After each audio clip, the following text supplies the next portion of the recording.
Welcome to Penrose Learning, where we make understanding easy. You start by confirming Automator is installed and that your Mac OS version supports the actions you need. Open Automator and choose the workflow type, because that determines triggers and distribution. Once done, gather your source files and target folders so you won't interrupt the flow. Then add the first action, search for it, drag it in, and configure the mandatory fields. This immediate start saves time and surfaces, missing permissions or files, before you build the whole macro. Now build the core by chaining actions in logical order. Input, process, then output.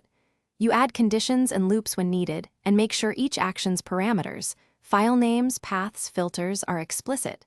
Once an action is configured, run just that step with test data to verify output. This isolates problems. Make sure to insert error handling like retries or conditional branches to handle missing files.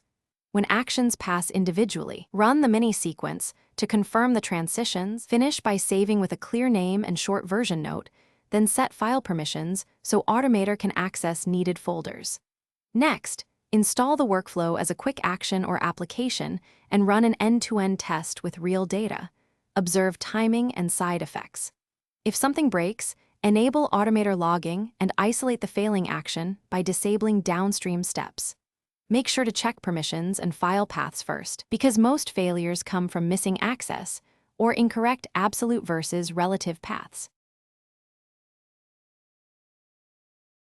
Thanks for watching. If this was helpful, leave a like and consider subscribing. See you next time.